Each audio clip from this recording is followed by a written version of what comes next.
picked up literally a ton of vinyl in the last couple months. I've had just a big batch of stuff come in the last week or so, and I'm going to show you those. Those are from discogs, from eBay, and from acousticsounds.com. First one, Record Store Day, Dylan and the Dead. I didn't notice this record. I wasn't even aware of it on Record Store Day. And one of the people I watch, I saw them show this and show the record. And they showed the record, and you got to get the light on the thing just right. Oh, man. Red and blue tie-dye splatter. I thought that was one of the prettiest records I had ever seen. And yep, the other side doesn't look so good. So getting one that's really attractive, there's a little bit of luck involved. And I listened. I like the music. I guess this record didn't get critical acclaim. You don't really see anybody talking about it. But I think the vinyl is gorgeous, and back in the day they had colored vinyl, but I just don't remember seeing it back then. And so I'm enjoying that. That's just another little part of the experience, and I'm happy to have this Dylan and the Dead, and I just think you can't get a much prettier piece of wax than that. Oh, I forgot to mention, I got that from Discogs, and I just ordered it from a regular record store who was on Discogs, and I think I paid about $27. Probably about the same as whatever the price was if you would have got it on Record Store Day, and just happy to have it.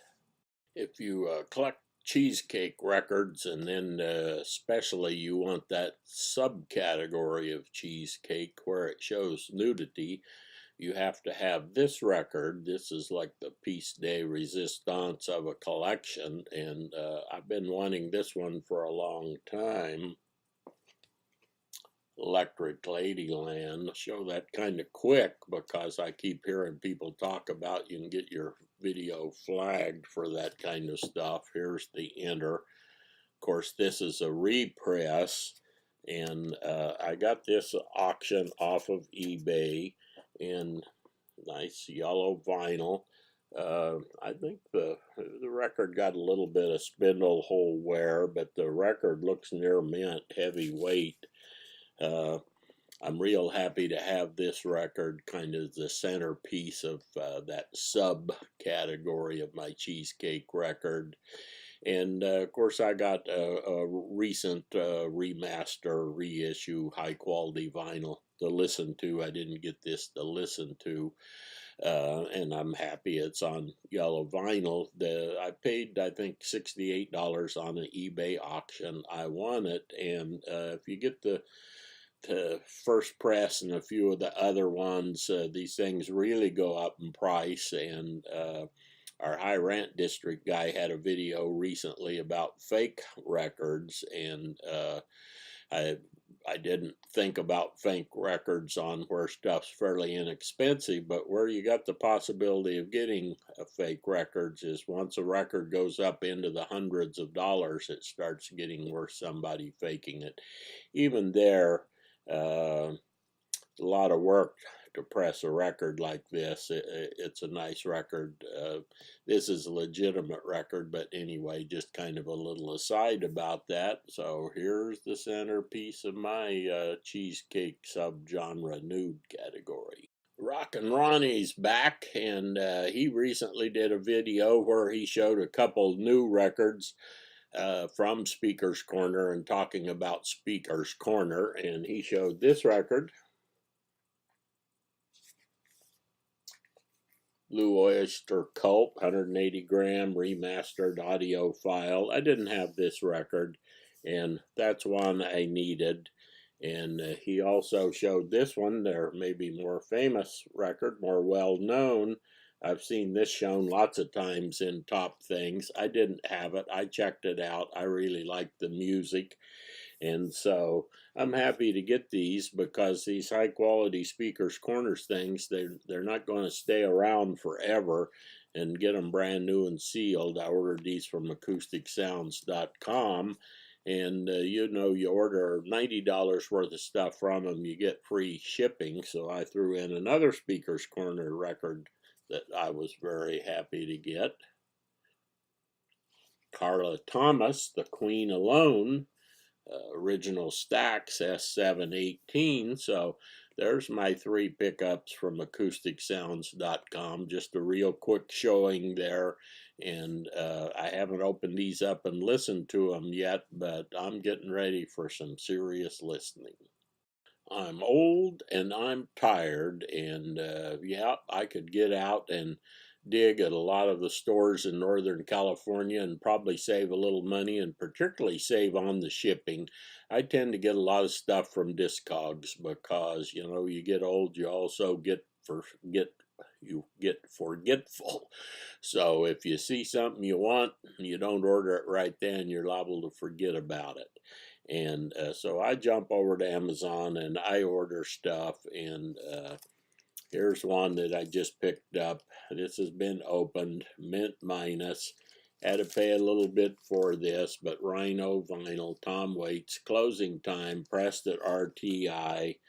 I'm thrilled to have that record. Here's one. I've never had this record. Of course, this is one of the all-time classics that everybody knows, still sealed. This is a fairly new record, audiophile quality, 180 gram vinyl pressed at Palace. So I'm happy to get that. Now here's one I got, still sealed. Tanya Tucker.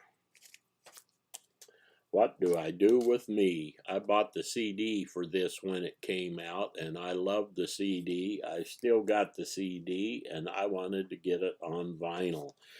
I paid about what a new record probably costs to get this, still sealed, and this is probably the kind of record, if you're out digging, you can find for a few dollars, maybe even decent condition in the dollar bin. But don't have that much time. Harmless Rebel channel, I was watching some of his videos. He was showing some country stuff, and he showed this record.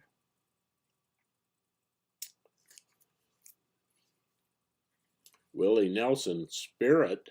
This was this last Thanksgiving's Black Friday record store day. I don't remember it from then. I might have saw it. He said this is an essential album in a country collection, and he just basically raved about it. And again, I paid whatever probably the record store price was and got this record from Discogs, new and still sealed. One of my favorites from being a kid is Patti Page.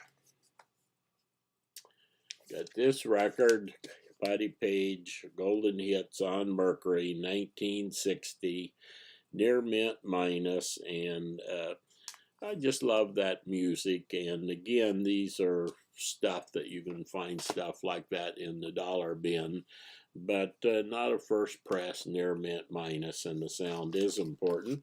Another one that I liked and never had this record, I think this was their first, maybe, Lovin' Spoonful Daydream on the Kama Sutra. And I ordered this off of Discogs, and it's VG Plus. It's a nice record, and I think it was $15. And good seller. 3 or 4 of these records I got from Discogs all came from different sellers in Michigan. I guess there's a lot of good record stores up in Michigan, but the guy threw in this record for free. He said, thanks for the order. VG Plus, the Association, the Greatest Hits. I didn't have this record, you know, fairly poppy for the 60s rock kind of stuff, but I'm happy to have that. And a lot of these sellers on Discogs, it's fairly common. I get an extra record thrown in with whatever I purchase. So here's my vinyl finds number 3. And hope you enjoyed seeing what I got. Now I got to sit down and do some listening.